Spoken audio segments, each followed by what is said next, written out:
42% reservation ఏదైతే ఒప్పుకుంటుందో దానికి సంపూర్ణంగా న్యాయం చేస్తామని వాళ్ళందరి హామీల మేరకు బీసీ బిడ్డలకు అన్ని కుల బాంధవులకు అన్ని సంఘాల నుండి ఈరోజు సంపూర్ణంగా ఈ మద్దతు తెలిపినటువంటి సంఘాలకు అందరి నాయకులకు అన్ని పార్టీల నాయకులకు నేను బీసీ పునరుద్ధ పొద్దుబిడ్డ రాష్ట్ర తరఫున మా అధ్యక్షుడు ఆదేశాల మేరకు కూడా ఈరోజు ఈ ఉద్యమంలో ఈ ధర్నాలో పాల్గొనడం జరిగింది. ఈ బంధు కార్యక్రమంలో అన్ని పార్టీ రాజకీయ నాయకులకు అందరి కుల బంధువులకు పేరు పేరున ఈరోజు సంపూర్ణంగా ఈ మద్దతు తెలియవలసిన హృదయపూర్వక వందనాలు తెలియజేస్తారు. అగ్రకులాల యొక్క నేతృత్వం జరుగుతున్న పార్టీలు కానీ బీసీల పట్ల ఒక కపట ప్రేమ తప్ప ఉద్దేశం లేదు. ఇవాళ అధికార పార్టీ తర్వాత ప్రతిపక్ష పార్టీలు అనకుండా బీసీ ఓట్లతో 70 సంవత్సరాలు పాలన చేసినటువంటి పెద్దలందరికీ కూడా విజ్ఞప్తి చేస్తూ ఉన్నాం.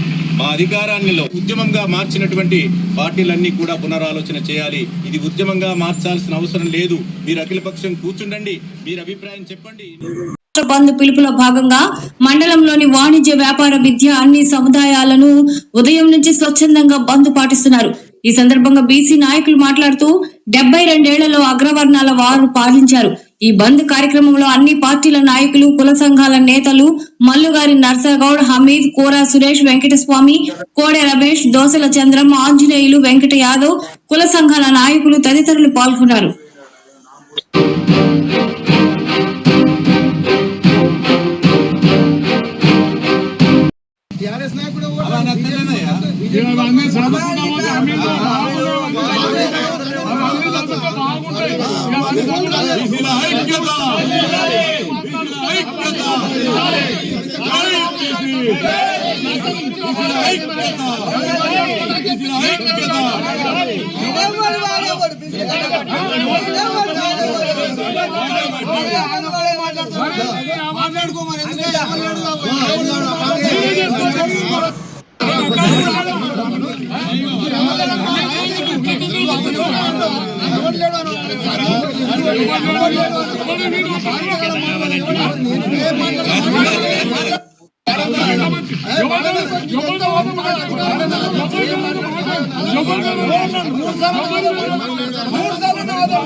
అంత సంస్కృతి గౌరవించే విధానం లేకున్నది.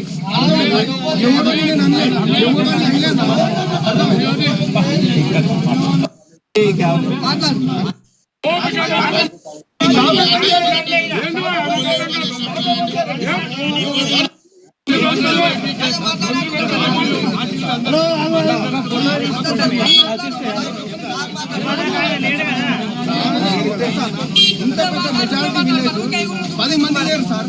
నా బాధ అది. ఇంత పెద్ద మెజారిటీ విలేజ్ 10 మంది లేరు.